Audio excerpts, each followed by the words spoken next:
السلام عليكم ورحمة الله وبركاته. الحمد لله نحمده ونستعينه ونستغفره ونؤمن به ونتوكل عليه ونعوذ بالله من شرور أنفسنا ومن سيئات أعمالنا.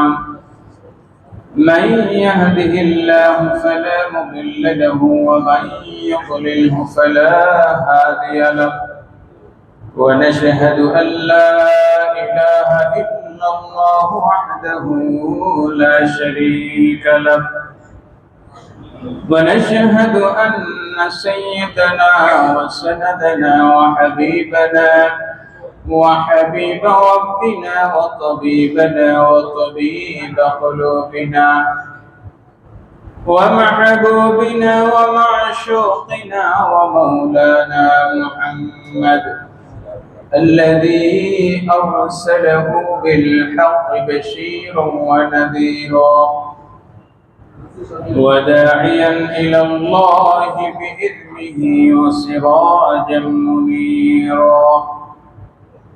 أما بعد فقد قال الله تبارك وتعالى في كلامه المجيد: أعوذ بالله من الشيطان الرجيم. بسم الله الرحمن الرحيم. ركع السجود. إن الله وملائكته يصلون على النبي يا أيها الذين آمنوا صلوا عليه وسلموا تسليما. اللهم صل على سيدنا مولانا محمد وعلى آله سيدنا مولانا ফজরেরি আযান হলে ছাড়ো ফুলের বিছানা,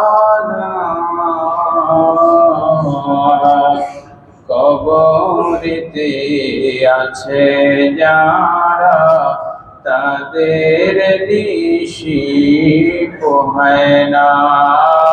আল্লাহুম্মা সাল্লি আলা সাইয়্যিদিনা মুহাম্মাদ ওয়া আলা আলিহি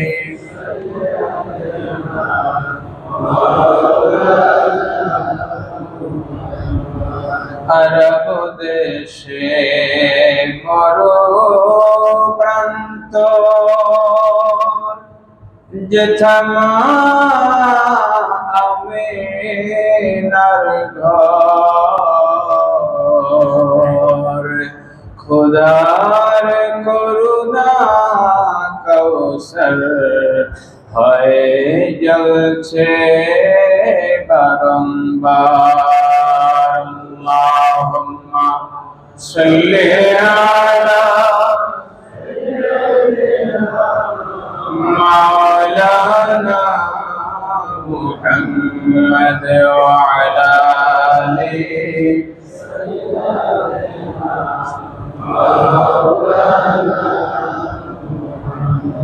لا إله إلا الله لا إله إلا الله لا إله إلا الله لا إله إلا الله لا إله إلا الله لا إله إلا الله محمد رسول الله صلى الله عليه وسلم. সকলেই জবান খুলে বলি আলহামদুলিল্লাহ, আরো মহাব্বতের সাথে বলি আলহামদুলিল্লাহ।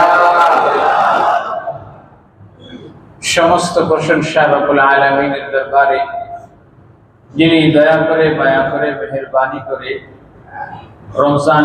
রমজানুল মুবারকের রহমতের দশক পার করে মাগফিরাতের দশকে মাগফিরাতের সাগরে অবগাহন করা তৌফিক আমাকে, আপনাকে, আমাদের সকলকে দান করেছেন। সেই রব্বে করিমের দরবারে শুকরিয়া আদায় করে জবান খুলে আরো একবার বলি আলহামদুলিল্লাহ। দরুদ ও সালাম পেশ করছি নূর নবী নূরুন আলা নূর সাইয়্যিদুনা হাবিবুনা রাহমাতুল লিল আলামিন, দয়ার সাগর, ক্ষমার সাগর নবী মুহাম্মদুর রাসূলুল্লাহ সাল্লাল্লাহু আলাইহি ওয়াসাল্লামের উপরে, যিনি রমজানের রহমত, মাগফিরাত এবং নাজাতের দশক আমাদের জন্য আল্লাহর কাছ থেকে চেয়ে এনেছেন বলে সুবহানাল্লাহ। এবং এই হাবিব রমজানের শেষ 10 দিন উম্মতের জন্য একটি গুরুত্বপূর্ণ সুন্নাহ, ইতিকাফের সুন্নাহ দান করেছেন বলে সুবহানাল্লাহ। আজকে আমরা ইতিকাফ নিয়ে কথা বলবো। ইতিকাফ এমন একটা সুন্নত, যে সুন্নতটা আল্লাহ রাসূল সাল্লাল্লাহু আলাইহি ওয়াসাল্লাম জীবনে যতগুলো রমজান পেয়েছে, কোন রমজানে ইতিকাফ ত্যাগ করেন নাই। নবীজি জীবনে রোজা পেয়েছেন, রমজান পেয়েছেন 9টি। কয়টি? এই 9টি রমজানে আল্লাহ রাসূল সাল্লাল্লাহু আলাইহি ওয়াসাল্লাম ইতিকাফ করেছেন বলি সুবহানাল্লাহ। তো রাসূল সাল্লাল্লাহু আলাইহি ওয়াসাল্লাম তার গোটা জীবনে রমজানুল মুবারকে যেই সুন্নতটি কখনোই ত্যাগ করেননি, আর আমরা অনেকেই আছি যাদের জীবনে কখনোই এই সুন্নতটি পালন করিনি, ঠিক কিনা বলেন? আল্লাহ সুবহানাহু ওয়া তাআলা ইতিকাফের বিধান, ইতিকাফের নিয়মটা শুধু এই উম্মতকে দেন নাই, বরং পৃথিবীর সূচনা লগ্ন থেকে হযরত ইব্রাহিম আলাইহিস সালাতু ওয়াস সালাম যখন খানায়ে কাবা নির্মাণ করলেন, কাবা ঘর নির্মাণের অন্যতম একটা উদ্দেশ্য হলো যে খানায়ে কাবা ইতিকাফ এর জন্য তৈরি করা হয়েছে বলে সুবহানাল্লাহ। কিসের জন্য বলেন? মসজিদগুলো ইবাদতের জন্য, ইবাদতের সাথে সাথে সেখানে খাস একটি ইবাদত হলো ইতিকাফ করা। আল্লাহ রাব্বুল আলামিন নবী ইব্রাহিম আলাইহিস সালাতু ওয়াস সালাম এবং নবী হযরত ইসমাঈল আলাইহিস সালাতু ওয়াস সালাম যখন খানায়ে কাবা নির্মাণ করলেন, নির্মাণ করার পর তাদের দুইজনের দায়িত্ব শেষ করে দেন নাই। মসজিদ নির্মাণ করেই মসজিদ যারা বানাবে তাদের দায়িত্ব শেষ নয়, বরং নির্মাণ করার পর তাদের আরেকটা স্পেশাল দায়িত্ব হলো মসজিদগুলো পরিচালনা করা। সুবহানাল্লাহ। মসজিদগুলো পরিষ্কার পরিচ্ছন্ন রাখা, এটি আল্লাহ রাব্বুল আলামিন মসজিদ নির্মাতাদেরকে দায়িত্ব দিয়েছেন। আল্লাহ বলেন ওয়া আহিদনা ইলা ইব্রাহিম ওয়া ইসমাঈল আন তাহহিরা বাইতিয়া লিত-তাইফিন ওয়াল আকিফিনা ওয়ার রুকআইস সুজুদ। সূরা বাকারা 125 নম্বর আয়াত। খানায়ে কাবা নির্মাণের উদ্দেশ্য হলো 3টা। কয়টা বলেন? 3টা। এক নম্বর হলো লিত-তাইফিন, এই খানায়ে কাবার তাওয়াফ করা হবে। তাওয়াফ করার জন্য এই খানায়ে কাবা নির্মাণ করা হয়েছে। 2 নম্বর লিত-তাইফিন, এরপরে 2 নম্বর যে উদ্দেশ্য সেটা হলো ওয়াল আকিফিন, ইতিকাফকারীদের জন্য। বলেন সুবহানাল্লাহ। 3 নম্বর হলো ওয়ার রুকআইস সুজুদ, এবং এই খানায়ে কাবা সেখানে রুকু করা হবে, সিজদা করা হবে, এই জন্য খানায়ে কাবা নির্মাণ করা হয়েছে বলে সুবহানাল্লাহ। 3টা উদ্দেশ্য। এজন্য দেখবেন রমজানুল মুবারকে সারা পৃথিবী থেকে অসংখ্য অগণিত মানুষ খানায়ে কাবায় ইতিকাফ করতে যায় বলে সুবহানাল্লাহ। ইব্রাহিম ইসমাঈল আলাইহিস সালাতু ওয়াস সালাম খানায়ে কাবা নির্মাণের পর আল্লাহ পাক বলেন ওয়া আহিদনা, আমি তাদের দুইজনের কাছ থেকে অঙ্গীকার নিলাম। কি অঙ্গীকার? তোমরা যে খানায়ে কাবা নির্মাণ করেছো, নির্মাণ করেই তোমাদের দায়িত্ব শেষ নয়, বরং তাহহিরা বাইতিয়া, আমার এই ঘরটাকে পুত পবিত্র রাখা বলি সুবহানাল্লাহ। মসজিদ নির্মাণ করে এটা ঝাড়া পোছা দেওয়া, পরিষ্কার পরিচ্ছন্ন রাখা, নাপাক থেকে পবিত্র করা, এটি কিন্তু আমাদের প্রত্যেকের দায়িত্ব, ঠিক কিনা বলে? নাকি খালি খাদেম সাহেব যারা মোছা করবে আর আমরা এসে মসজিদে পেশাব করবো। অনেক আল্লাহর বান্দা তো আছে আশেপাশে যায়, ধরেন মসজিদের বাথরুম খোলা থাকে কিনা আইসে একটু পেশাব করার জন্য, অনেকে এই জন্যই ব্যবহার করে। যাই হোক, মসজিদ গুলো পবিত্রতা দায়িত্ব, অর্থাৎ মসজিদ ঝাড়া মোছা তহেরা বাইতিয়া, মসজিদ ঝাড়া মোছা করা, পবিত্র রাখা, পরিষ্কার করা এটি ছোট কাজ নয়, বরং এই দায়িত্বটা আল্লাহ পাক কমিটমেন্ট নিয়ে দায়িত্বটা দিয়েছেন দুইজন নবীকে। বলি সুবহান। তাহলে মসজিদ ঝাড়া মোছার দায়িত্ব ছোট নাকি বড়? এরপরে আল্লাহ বলছেন কাদের জন্য? তাওয়াফকারীদের জন্য, ইতিকাফকারীদের জন্য। এই জন্য ইতিকাফটা এটি শুধু রাসূলের সুন্নাহ নয়, বরং পূর্বের জামানার আম্বিয়ায়ে কেরাম, আসফিয়ায়ে কেরাম, বুজুর্গানে কেরাম অনেকের জীবনের আমলি জীবনে আপনারা দেখবেন সেই ইতিকাফের সুন্নাত রয়েছে। বলি সুবহানাল্লাহ। তো ইতিকাফের ফজিলত কি? রাসূল সাল্লাল্লাহু আলাইহি ওয়াসাল্লাম জীবনে ইতিকাফ ছাড়েননি, এর গুরুত্বটা কি দেখেন। হযরত আয়েশা সিদ্দিকা রাদিয়াল্লাহু তাআলা আনহা তার থেকে বর্ণনা করেন, হযরত আবু হুরায়রা রাদিয়াল্লাহু তাআলা তিনি বলছেন যে কানা রাসূলুল্লাহ সাল্লাল্লাহু আলাইহি ওয়াসাল্লাম ইয়াতাকিফু ফি কুল্লি রমাদান 10 আইয়াম। আল্লাহ রাসূল প্রতি রমজানের শেষ 10 দিন অবশ্যই ইতিকাফ করতেন। বলেন সুবহানাল্লাহ। ফালাম্মা কানা আল-আমুল্লাযী কুবিদা ফিহি, আর যেই বছর আল্লাহ রাসূল সাল্লাল্লাহু আলাইহি ওয়াসাল্লাম আল্লাহর ডাকে, আল্লাহর আহ্বানে সাড়া দিয়ে দুনিয়া থেকে আখিরাতের সফর শুরু করবেন, ওই বছর আল্লাহ রাসূলকে ইতিকাফা 20 ইয়াওমা, আল্লাহ রাসূল 20 দিন তাওয়াফ করেছেন। সুবহানাল্লাহ। কতদিন? 20 দিন। তাহলে মৃত্যুর পূর্বে, দুনিয়া থেকে বিদায়ের পূর্বে আমাদের আমল বাড়ানো উচিত না কমানো উচিত? হাজির। এবং শুধু নবীজি যে আমল করতেন তা কিন্তু নয়। আয়েশা সিদ্দিকা রাদিয়াল্লাহু তাআলা আনহা বলেন কানা নবী সাল্লাল্লাহু আলাইহি ওয়াসাল্লাম ইয়াতাকিফু আল-আশর আল-আওয়াখির মিন রমাদান হাত্তা তাওয়াফাহু সুম্মা ইতাকাফা আজওয়াজুহু মিন বাদি। নবীজির পরে, নবীজির ধারাবাহিকতায় আল্লাহ রাসূলের যত বিবি ছিলেন প্রত্যেকেই ইতিকাফ করতে। বলি সুবহানাল্লাহ। তাহলে ইতিকাফের গুরুত্ব আছে নাকি নাই? ইতিকাফের গুরুত্ব কম না বেশি? অনেক সময় তো মসজিদে মানুষ ইতিকাফের জন্য বলা হলে খুঁজে পাওয়া যায়। অনেক জায়গায় আমার জানা মতে, আমাদের এখানে হয়তো বা নাই, কিন্তু অনেক জায়গায় এমনও আছে, আমি নিজে দেখেছি, নিজে জানি, টাকা দিয়ে, পয়সা দিয়ে পর্যন্ত ইতিকাফে রাখতে হবে। দুঃখজনক ব্যাপার না বিষয়? আজের ইবাদতের জন্য মানুষের আগ্রহ দিন দিন কমে যাচ্ছে। আল্লাহ রাসূল সাল্লাল্লাহু আলাইহি ওয়াসাল্লাম বলেন মান ইতাকাফা ইয়াওমান লিওয়াজহিল্লাহ, যে ব্যক্তি আল্লাহর সন্তুষ্টির জন্য একদিন ইতিকাফ করবে, আবাদাল্লাহু আনহু, ওই ব্যক্তি থেকে আমার আল্লাহ জাহান্নামকে এত এত দূরে দিবেন। আবাদা আনহু সালাসা খালাদিকা, 3 খন্ডক দূরত্ব তৈরি করবেন ওই ইতিকাফকারী এবং জাহান্নামের মাঝে। ওয়া খান্দাকুন মা বাইনাস সামাই ওয়াল আরদ, 1 খন্ডক পরিমাণ হলো আকাশ থেকে জমিন পর্যন্ত দূরত্ব, যেইটুকু 1 খন্ডক পরিমাণ দূরত্ব এইটুকু। আর একদিন ইতিকাফের বিনিময়ে এরকম 3 খন্ডক পরিমাণ দূরত্ব তৈরি হবে আপনার মাঝে এবং জাহান্নামের মাঝে। বলি সুবহানাল্লাহ। তাহলে আমাদের ইতিকাফ করার দরকার আছে নাকি নাই?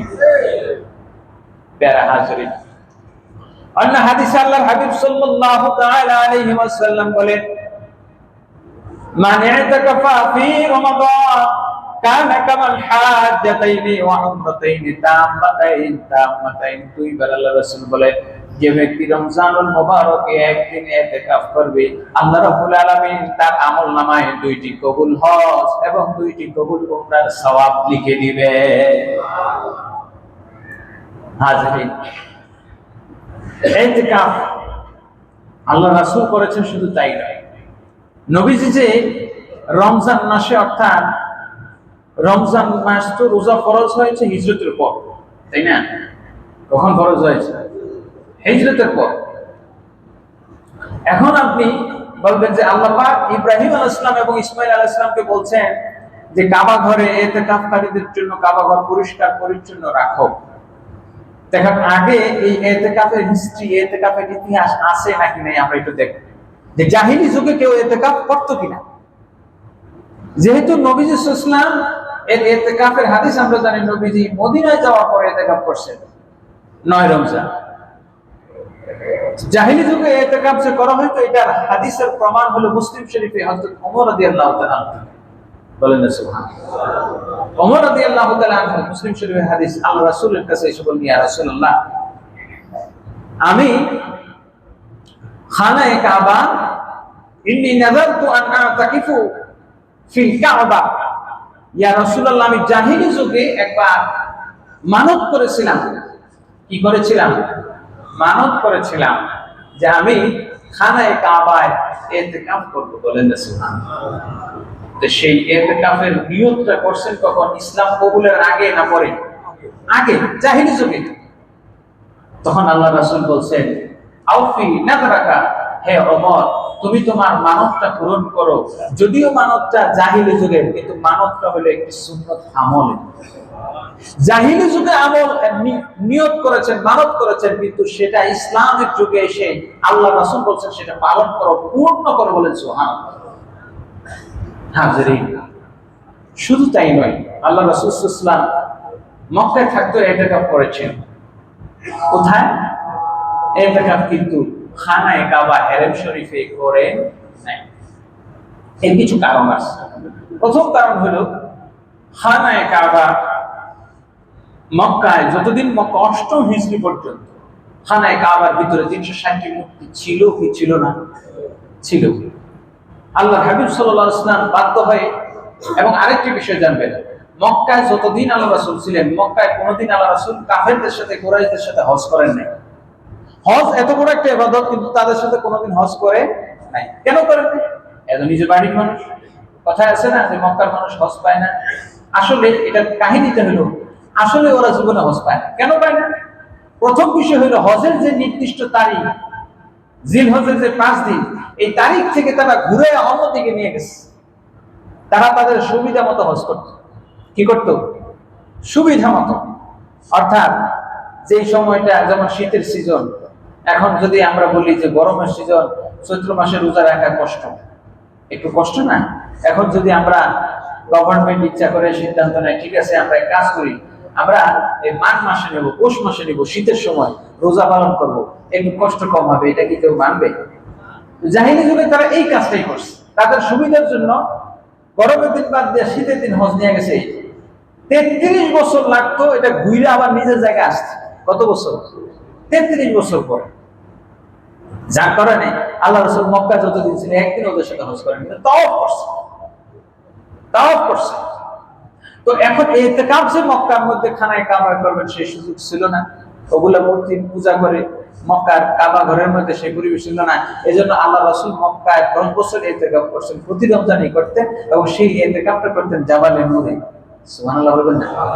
কোথায়? জাবালে নূরে করতেন। এবং জাবালে নূরে আরেকটা বিষয়, এই পাহাড়টা মক্কার বহু পাহাড় আপনি গেলে দেখবেন, এই পাহাড়টার স্পেশালিটি হলো, মক্কার পাহাড়টার মধ্যে আরো গুহা আছে, ওই পাহাড়টা এবং গুহাটার স্পেশালিটি হলো ওই গুহা থেকে খানায়ে কাবা সরাসরি দেখা যায়। আর পাহাড়টা কাবার দিকে মাথাটা একটু ঝুঁকানো, বাঁকানো। বলেন সুবহান।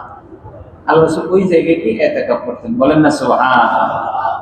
দেখেন না আমাদের মা বোনেরা ঘরের মধ্যে ইতিকাফ করে, যেহেতু পরিবেশ পরিস্থিতি ছিল না, তো রাসূল সাল্লাল্লাহু আলাইহি ওয়াসাল্লাম এখানে ইতিকাফ করতেন। শুধু তাই নয়, ওই জায়গাটাতে আল্লাহ রাসূলের দাদা আব্দুল মুত্তালিবও ইতিকাফ করতেন। সুবহানাল্লাহ বলবেন না? তাহলে মক্কায় ইতিকাফের ইতিহাস খুবই প্রাচীন। আল্লাহ হাবিব সাল্লাল্লাহু তাআলা আলাইহি ওয়াসাল্লাম এর জীবনে ইতিকাফের বহু ঘটনা আছে।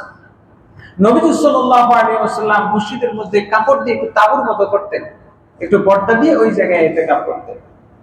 আয়েশা সিদ্দিকা রাদিয়াল্লাহু তাআলা আনহা বলেন, মসজিদের এক সাইড দিয়ে রাসূল সাল্লাল্লাহু আলাইহি ওয়াসাল্লাম থাকতেন, ওই জানালা দিয়ে নবীজির মাথাটা জানালা দিয়ে বের করতেন, আর আমি আল্লাহ রাসূলের মাথায় তৈল লাগিয়ে দিতাম। সুবহানাল্লাহ।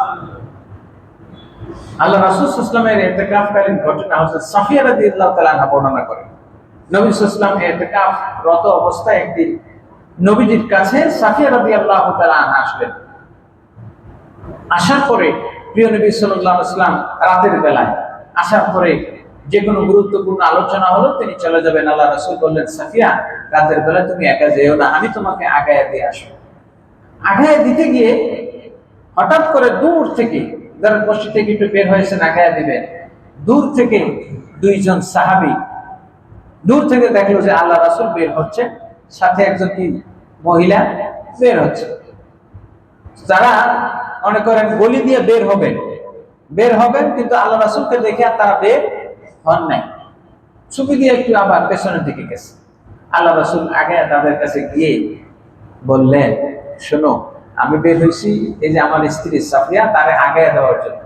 সাহাবী দুইজন বলতেছেন, ইয়া রাসূলুল্লাহ আউযুবিল্লাহ মাআযাল্লাহ, আপনার ব্যাপারে তো আমরা কোনো ধারণা পোষণ করব না, কে আছে আপনার সাথে এটা বলার প্রয়োজন নেই, বলার দরকার নেই। আল্লাহ রাসূল সঙ্গে সঙ্গে একটা জবাব দিয়েছেন, শিখার বিষয়। সঙ্গে সঙ্গে জবাব দিলেন, ইন্নাশ শাইতানা ইয়াজরি মাজরাদ দাম, শোনো, শয়তান কিন্তু মানুষের রক্ত কণিকার মধ্যে চলাচল করে। বলেন না নাউজুবিল্লাহ। সুতরাং কাকে কখন কিভাবে প্ররোচনা দেয়, ধোঁকা দেয়, তোমরা মনে মনে যদি ধারণা করো যে আল্লাহ রাসূল কার সাথে গেলেন বা কে নবীজির সাথে গেলেন, এই যে একটু সন্দেহ যদি পোষণ করো, তাহলে আমার কিচ্ছু হবে না, বরং তোমার ঈমান বরবাদ হয়ে যাবে। বলেন না নাউজুবিল্লাহ। রাসূল সাল্লাল্লাহু আলাইহি ওয়াসাল্লামের ব্যাপারে ছোট্ট থেকে ছোট্টতর, ক্ষুদ্র থেকে ক্ষুদ্রতর কোন ধরনের কুধারণা কিংবা কোনো সংকীর্ণতা, কোন সন্দেহ যদি পোষণ করে, সেই ব্যক্তির ঈমান থাকে। আল্লাহ রাসূল বললেন, তোমাদের ঈমান রক্ষা করার জন্য আমি বলে দিছি। কারণ মনে মনে যদি একটু প্রশ্ন আসে যে নবীজির সাথে রাতের বেলায় ওই মহিলা কে ছিলেন, তো তোমার ঈমান বরবাদ হয়ে যাবে। এই জন্য রাসূলের ব্যাপারে সাবধান, কথা বলতে, চিন্তা করতে। এই জন্য কবরে গিয়ে প্রশ্ন করবে, মা কুনতা তাকুলু ফি হাক্কি হাযা রাজুল, কবরে যাওয়ার পর এই নবীর ব্যাপারে, এই লোকের ব্যাপারে কি ধারণা করতে? কি মাটি না নূর? কি শেষ নবী না আরো নবী আছে? তাকে নবী মানতে না নেতা মানতে? এগুলো প্রশ্ন করা হবে। প্যারা হাজিরিন, আল্লাহর হাবিব সাল্লাল্লাহু তাআলা আলাইহি ওয়াসাল্লাম নূর নবী সাইয়্যিদুল আম্বিয়া রাসূল পাক সাল্লাল্লাহু আলাইহি ওয়াসাল্লামের ব্যাপারে সুউচ্চ ধারণা রাখতে হবে। রাসূল কি পাক না না পাক? অনেকে বলবে রাসূলের পাক কইলে আবার কেমন? আরে মিয়া, রাসূলের পেশাব পায়খানা সবই পাক। এখন বলবেন যে রাসূল সাল্লাল্লাহু আলাইহি ওয়াসাল্লাম ফরজ গোসল করতেন না, ওযু করতেন না? ওযু করতেন। আমরা ঘুমাইলে কি আমাদের ওযু থাকে? কথা বল না কেন? তো নবীজি ঘুমাইলে তো নবীজির ওযু ভাঙে না। এখানে তো পার্থক্য। নবীজি বলেছেন, আইয়ুকুম মিসলি ইউতঈমুনি রাব্বি ওয়া ইসতাইম, আমি আর তোমার মধ্যে পার্থক্য নাই। আমি একটানা 3 দিন, এক সপ্তাহ 40 দিন রোজা রাখবো, সেহরিও খাবো না, ইফতারও খাবো না, কেউ আমার মতো পারবে না। কারণ ইউতঈমুনি রাব্বি ওয়া ইসতাইম, আমাকে খাওয়ায় আমার রব। সুবহানাল্লাহ। সেটা হলো মহব্বতের শরবত। মহব্বতের শরবত চিনেন তো? কোনটা? দুধ দিয়ে যে তরমুজ দিয়ে বানায় এটা।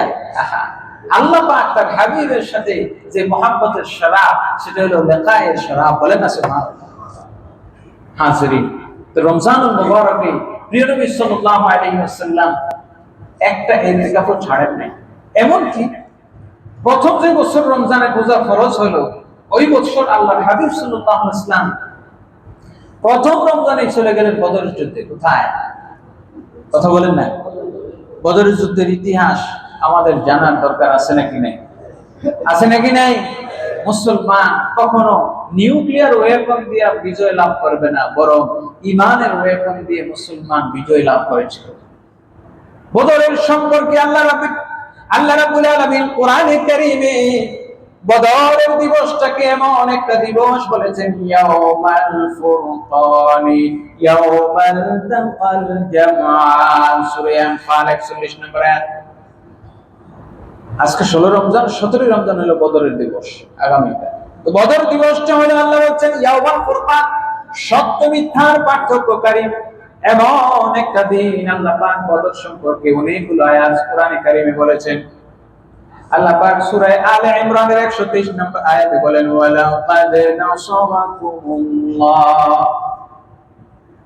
কাফেরদের সাথে মুসলমানদের যুদ্ধ হয় না? হয় কি হয় না? বর্তমানে আছে নাকি নাই? আমরা যতই নাকে তেল দিয়ে কানে তেল দিয়ে ঘুমাই না কেন, মুসলমান কাফেরের যুদ্ধ পৃথিবীর সূচনা লগ্ন থেকে আছে, আজকে পর্যন্ত হবে এবং কিয়ামত পর্যন্ত হবে কি হবে না, কেউ বন্ধ করতে পারবে না। পিস কমিশন হোক আর ইউনাইটেড নেশন হোক, যত কমিশন যত কিছুই হোক না কেন, মুসলমান এবং কাফেরের এই সংঘাত, এই দ্বন্দ্ব, এটা ঈমানের দ্বন্দ্ব। ঠিক কিনা বলেন? এটা কিসের দ্বন্দ্ব? কিসের দ্বন্দ্ব বলেন? নাকি জমি জমা নিয়ে, না হরমুজ প্রণালী নিয়ে, না নিউক্লিয়ার ওয়েপন নিয়ে? এগুলো কিচ্ছু না, এগুলো সব বাতাস, এগুলো ধোঁয়া। অর্থাৎ এগুলো ধোঁয়াশা আপনাকে ধোঁকা দেওয়ার জন্য। মুসলমানদের সাথে কাফেরদের যে দ্বন্দ্ব, যে সংখ্যা সেটি ঈমানের সংখ্যা। এইজন্য আল্লাহ রাব্বুল আলামিন বলেন ওয়ালাকাদ নাসারাকুমুল্লাহু বিবাদরিন ওয়া আনতুম আযিল্লাহ ফাত্তাকুল্লাহা লাআল্লাকুম তাশকুরুন।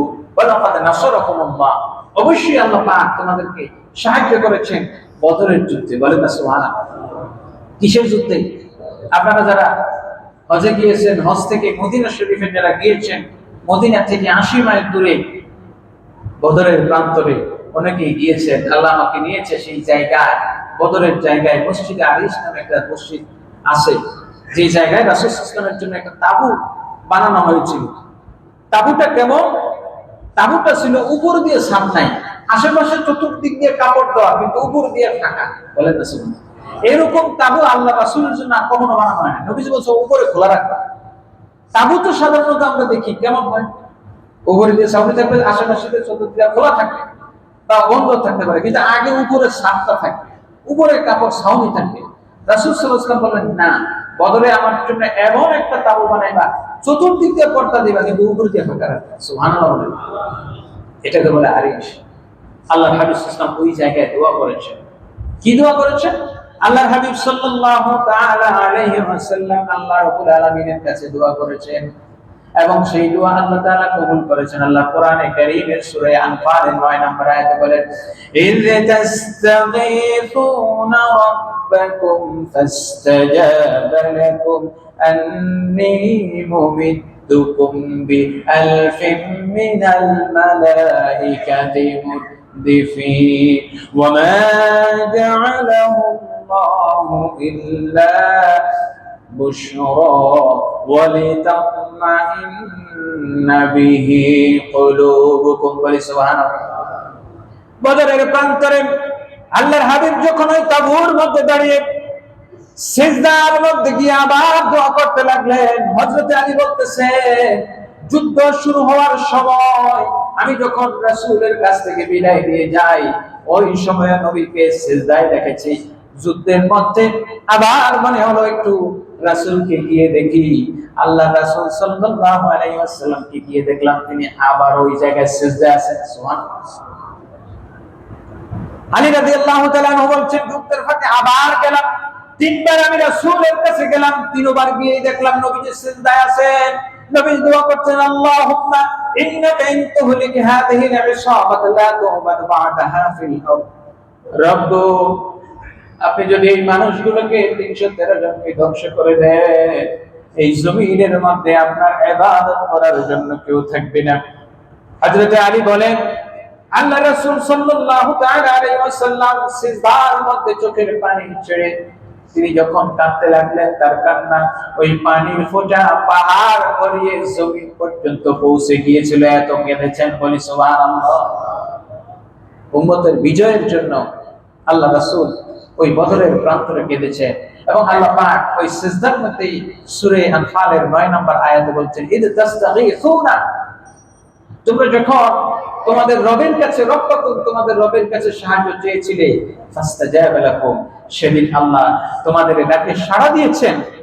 যেই রব বদরের প্রান্তরে 1000 সৈন্য দিয়ে আল্লাহ বলছেন ইন্নী মুমিদ্দুকুম, আমি তোমাদেরকে মদদ করব, হেল্প করব, সহযোগিতা করব। পৃথিবীর কোন সৈন্য নয়, নেটোর সেনাবাহিনী নয়, কিংবা অন্য কোন রাষ্ট্রের সেনাবাহিনী নয়, বরং বিআলফিন মিনাল মালাইকাতি মুরদিফিন, আকাশ থেকে সারিবদ্ধভাবে অস্ত্র শস্ত্র সজ্জিত আমি ফেরেশতা দিয়ে তোমাদেরকে সহযোগিতা করব। বলি সুবহানাল্লাহ।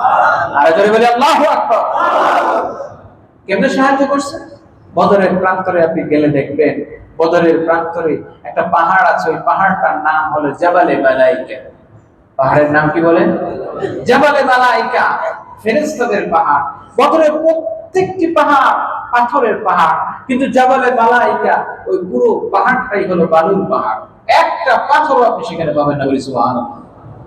হাজিরিন, আল্লাহ রাসূল সাল্লাল্লাহু তাআলা আলাইহি ওয়াসাল্লাম সিজদার মধ্যে আছেন, হযরত আবু বকর তরবারি নিয়ে দাঁড়িয়ে আছেন। আমরা অনেকে মনে করি যে আলী রাদিয়াল্লাহু তাআলা বীর, আলী রাদিয়াল্লাহু তাআলা একদিন প্রশ্ন করতেছেন, শোনো তোমরা বলো তো আমাদের মধ্যে সবচেয়ে বড় বীর কে, সবচেয়ে বড় বীর সাহসী কে? তখন উপস্থিত সবাই বলতেছেন, হুজুর আপনি, আপনি তো সবচেয়ে বড় বীর, শের খোদা আলী। আলী রাদিয়াল্লাহু তাআলা সম্মান দেখিও, তোমাদের ধারণা মতে আমি বীর, আমার চাইতে আরো একজন বড় বীর সাহসী আছেন, তিনি হচ্ছেন আবু বকর সিদ্দিক আকবর। বলি সুবহানাল্লাহ। কারণ যেদিন রাসূলের পাহারা দেওয়ার সময়, যেদিন নিশ্চিত আমরা যুদ্ধের মধ্যে হেরে যেতে পারি, নিশ্চিত আমাদেরকে কাফেররা একেবারে ছিন্ন ভিন্ন করে দিতে পারে, সেই দিন আবু বকর সিদ্দিক আকবর বলেছেন, রাসূলের পাহারায় আর কেউ না থাকলে আমি আবু বকর থাকবো। দরুদ শরীফ পড়ে ইনশাআল্লাহ। আজকে তৃতীয় জুমা, এরপরে চতুর্থ জুমা, এরই মাঝে বিদায় নিবে মাহে রমজান, আল্লাহর মেহমান। প্রতিটি আমল ফরজের সমান, প্রতিটি নফল ফরজের সমান, প্রতিটি ফরজ 70 গুণ 700 গুণ সওয়াব। এই সুযোগ রমজানের পরে আমরা আর পেতে পারি না। হাজিরিন, আমরা বেশি বেশি মসজিদে আল্লাহর ঘরে দান করি। আল্লাহ আমাদের দান, সাদাকা, যাকাত, নফল সদকা সমস্ত আমলগুলো কবুল করুন, বলি আমিন। আর জোরে বলি আমিন। আপনারা ইফতারিতে সহযোগিতা করছেন, তারাবির সময় হাফেজ সাহেবদের হাদিয়া দিচ্ছেন, আশেপাশে গরিব দুঃখীদের জন্য ইফতারির ব্যবস্থা করছেন, যাকাত দিচ্ছেন, ফিতরা দিচ্ছেন। এই সমস্ত আমল, এই সমস্ত পয়সা, এই সমস্ত টাকাগুলো আখেরাতের একাউন্টে, যেখান থেকে কোনোদিন ধ্বংসের সম্ভাবনা নেই, সেই জায়গায় আল্লাহ রাব্বুল আলামিন কুদরতি ভাবে সংরক্ষণ করছেন। আল্লাহ কবুল করুন, বলে আমিন। হাজিরিন, বদরের যুদ্ধের ইতিহাসটা একটি অত্যন্ত গুরুত্বপূর্ণ ইতিহাস। কারণ ওই দিনটাকে আল্লাহ পাক বলেছেন ইয়াউমুল ফুরকান, সত্য মিথ্যার পার্থক্যকারী ঐতিহাসিক দিন। বদরের যুদ্ধে মুসলমান সৈন্য 313 জন, আর কাফেরদের 1000, 950-এর অধিক। এই যে পার্থক্যটা 313 জন নেওয়ার কারণটা বেশি হইল না, কম হইল না, এর কারণ হইল আল্লাহ রাসূল সাল্লাল্লাহু আলাইহি ওয়াসাল্লাম বলেছেন, ওয়াকাতালা দাউদ জালুতা। দাউদ আলাইহিস সালাতু ওয়াস সালাম তার সাথে জালুতের বিরুদ্ধে যখন জিহাদের জন্য গিয়েছিলেন, সেখানে তার সৈন্য বাহিনীতে সৈন্য সংখ্যা ছিল 313 জন। বলেন না সুবহানাল্লাহ। এই 313 সংখ্যাটা আমার আল্লাহ রাব্বুল আলামিনের কাছে একটি বরকতময় সংখ্যা। আল্লাহ সুবহানাহু ওয়া তাআলা 313 জনকে দিয়ে বিজয় অর্জন করিয়েছেন 1000-এর বিরুদ্ধে। কয় হাজার? মূলত রাসূল সাল্লাল্লাহু আলাইহি ওয়াসাল্লাম এই ঘটনাটা, বদরের যুদ্ধের ঘটনাটার সাথে সাম্প্রতিক ঘটনাগুলোর সাথে সামঞ্জস্য রয়েছে।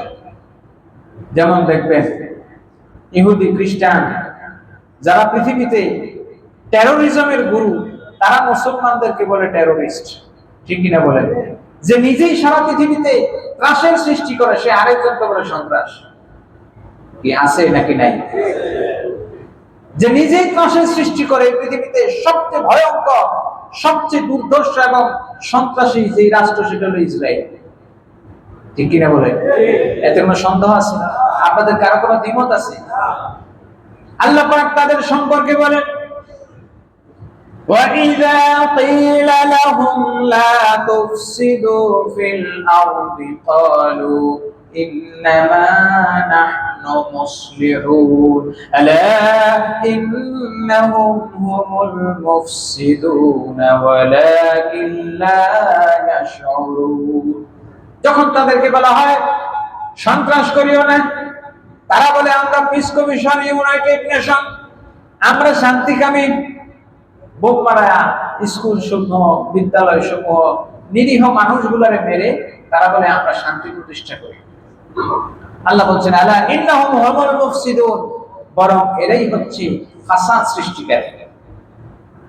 বদরের যুদ্ধের ঐতিহাসিক প্রেক্ষাপটটা সংক্ষেপে যদি বলি, মক্কার প্রত্যেকেই তাদের মক্কা সেফটি সিকিউরিটির জন্য সিরিয়ায় তৎকালীন যুগে উন্নত মানের যুদ্ধাস্ত্র তৈরি হতো। আবু সুফিয়ানের নেতৃত্বে তারা কি করলো, সবাই মিলে চাঁদাপাতি উঠায়া পাঠাইলো। তুমি সিরিয়া থেকে আমাদের জন্য অস্ত্র নিয়ে আসো। কি নিয়ে আসো? কথা বলেন না। অস্ত্র কইলে কি ভয় করে? অস্ত্র রাখার দরকার আছে না? কি বলেন, আছে না নাই? অস্ত্র রাখা এটা আপনার মৌলিক অধিকার। আপনার ঘরে যদি 10 বস্তা চাউল রাখা, 1 গ্রাম চাউল রাখা আপনার অধিকার না? 1 গ্রাম চাউল যদি আপনি ঘরে সঞ্চয় করে রাখেন, সরকার দিয়ে বলবে এত চাউল সংরক্ষণ করলা কেন? বলার অধিকার আছে। খাবারটা যেরকম আপনার মৌলিক অধিকার, ঠিক আপনার পকেটের মধ্যে একটা রিভলভার রাখা এটা আপনার মৌলিক অধিকার। কারণ আপনার সেফটি সিকিউরিটি দরকার আছে না? কি বলেন, আছে নাকি নেই? হাজিরিন, এই সমাজে, এই বর্তমান যুগে আমাদের জীবনে নিরাপত্তা নাই। নিরাপত্তা দেওয়ার মালিক তো আল্লাহ, কেউ দিতে পারে না। কিন্তু তারপরও এই সমাজটা এত জঘন্য হয়ে গেছে, মানুষের জীবনটা এত ঠুনকো হয়ে গেছে, পাখির জীবনের চাইতেও মানুষের জীবনটা গুরুত্বপূর্ণ। এই দেশে বাঘ রক্ষা কমিশন আছে না? সুন্দরবনের বাঘ কয়টা কমলো, কয়টা মরলো? যদি একটা বাঘ মারেন তাহলে কিন্তু আপনার সঙ্গে সঙ্গে জেলে দিবে কি দিবে না? একটা বাঘ শিকার করলে আপনাকে জেলে দিবে কিনা? এটা রাষ্ট্রীয় আইনে আছে কিনা? কিন্তু একটা মানুষ মারলে আপনারা 3 দিনও পূজা ধরবে না। কি আশ্চর্য, আজীব ব্যাপার! সীতাকুণ্ডের ছোট্ট 9 বছরের ছোট্ট একটা বাচ্চার গলা কাটা ছবিটা আমি দেখিনি, শুনেছি। কি করুণ দৃশ্য!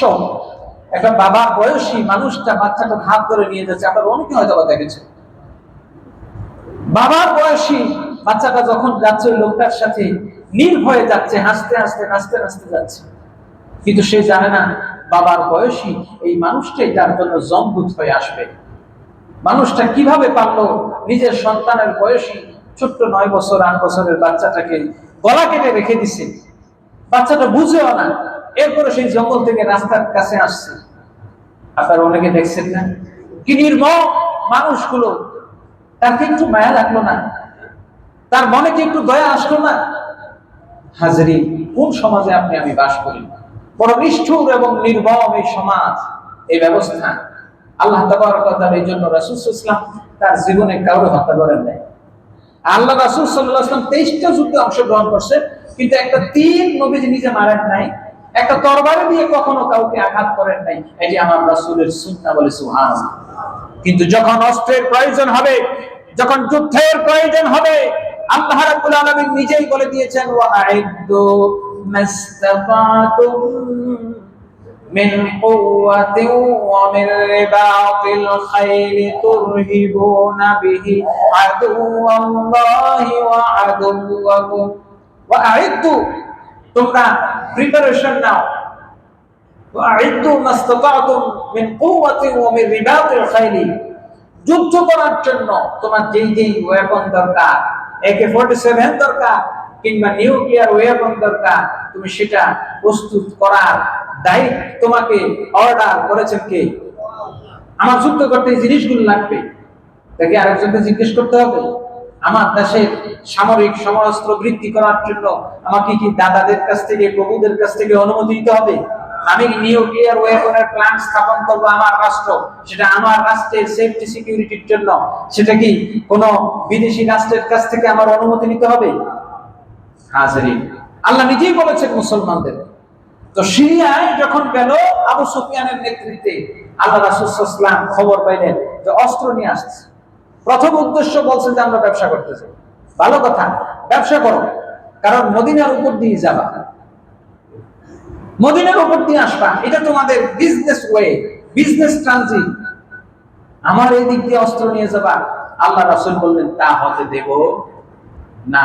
10 ট্রাক অস্ত্রের মতো আমার দেশের উপর দিয়ে অস্ত্র আরেক দিকে যাবে, তা হতে পারে না।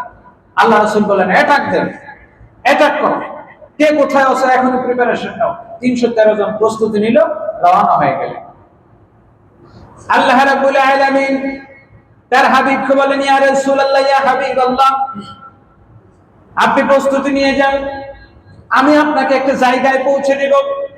নবী সাল্লাল্লাহু তাআলা আলাইহি ওয়াসাল্লাম বলেন, আবু সুফিয়ানের নেতৃত্বে যে বাহিনীটা যায়, এটা যদি অ্যাটাক করতে পারি, আমাদের মদিনার সিকিউরিটিটা রক্ষা হবে। কারণ সমস্ত অস্ত্র মক্কায় যাবে, অস্ত্রগুলো আমাদের বিরুদ্ধে ব্যবহার হবে, সুতরাং তা হতে দেওয়া যাবে। আল্লাহ কোরআনে কারীমে বলেন, وقد كان لكم آية في فئتين التقتا فئة تقاتل في سبيل الله وأخرى كافرة দুইটা দল দুই জন্য যুদ্ধ করে একটা দল যুদ্ধ করে তেলের জন্য দেশ দখলের জন্য অস্ত্র বিক্রির জন্য ঠিক না আরেকটা যুদ্ধ করে আল্লাহর জন্য লিইলাই কালিমাতিল্লাহ ঈমান ইসলাম জনগণ রক্ষা করার জন্য দুইজন সমান না কেউ ময়রা খুশি আর কেউ মাইরা খুশি কি আজীব ব্যাপার আল্লাহ নিজেই বলেছেন ইদি قد كان لكم آية في فئتين التقتا দুইটা দলের মধ্যে আজীব ব্যাপারটা হলো বদরের যুদ্ধে হাকিম ইবনে হিজাম নামে এক লোক কাফেরদের পক্ষ থেকে তারা পাঠাইছে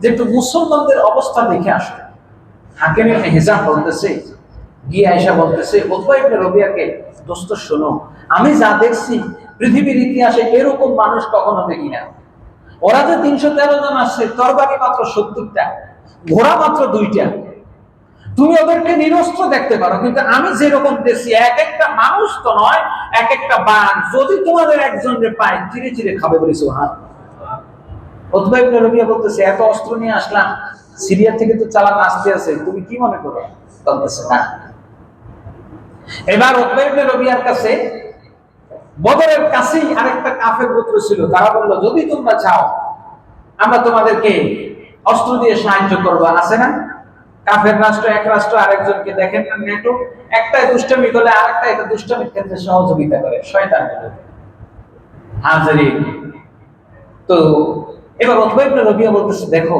যে ঘটনা হাকিম ইবনে হিজাম বলছে আমার তোমাদেরকে একটা কথা বলি যদি অস্ত্র দিয়ে যুদ্ধ হয় যদি আমরা মানুষের বিরুদ্ধে যুদ্ধ করি তাহলে এই অস্ত্র দ্যাটস এনাফ ফর আস এই অস্ত্রই যথেষ্ট সিরিয়া থেকে চালান আছে আমরা জানিয়ে আসছি একাধারে এটা যথেষ্ট আর যদি হাকিম ইবনে হিজাম যেই কথা বলছে যে সে মানুষ দেখে নাই সে এক একটা বাঘ দেখে আসছে যদি অদৃশ্য কিছু হয়ে থাকে তা আল্লাহর কসম পৃথিবীর কোন অস্ত্র আমাদেরকে রক্ষা করতে পারবে না বলেন সুবহানাল্লাহ খোরাসানের জমিনে ইহুদি নাসারাদের পতন হবে এটি রাসূলের স্বীকৃতি রাসূলের ভবিষ্যৎবাণী আল্লাহ রাব্বুল আলামিন ইহুদি নাসারা এই সমস্ত শত্রুদেরকে আল্লাহ পাক জালেমদেরকে নাস্তানাবুদ করে পৃথিবীর জমিন থেকে নিশ্চিহ্ন করে দিক বলি আমিন আর জোরে বলি আমিন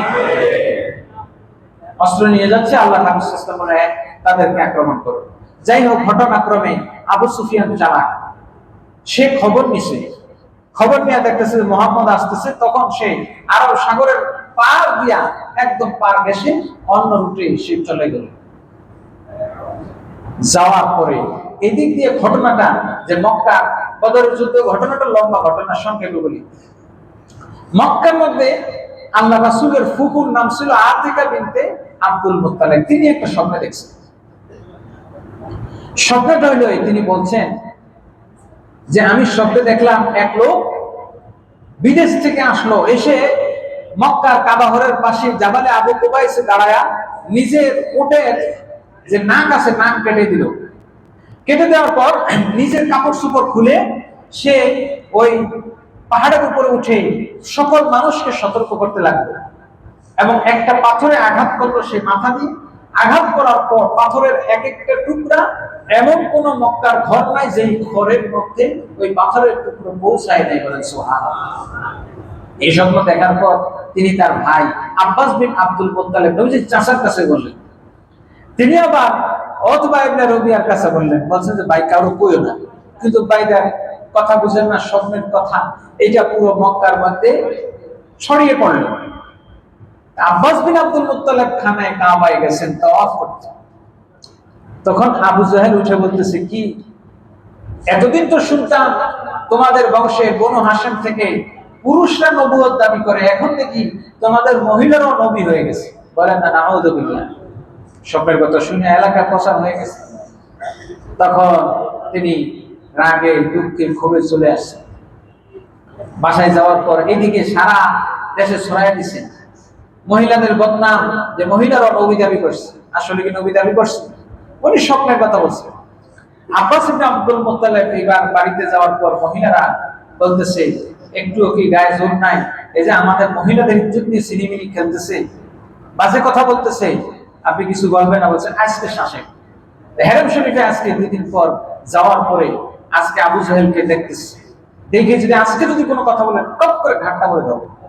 কিন্তু তিনি যখন মসজিদে ঢুকবেন, এই দিক দিয়ে ঢুকবেন অন্য দরজা দিয়ে, আবু জাহেল বাইরে যাইতেছে। সে শুনছে যে জমজম ইবনে গেফারি আবু কুবাইস পাহাড়ে উঠা কি জানি বলতেছে, যে ভয়ে দৌড়েছে। ঠিকই তিনি যে স্বপ্নে দেখছেন যে একজন লোক এসে সতর্ক করলো যে জমজম গিফারি, তাকে আবু সুফিয়ান খবর পাঠিয়ে দিল যে মুহাম্মদ মদিনায় আমাদেরকে অ্যাটাক করছে, মক্কার সবাই মিলে আসো।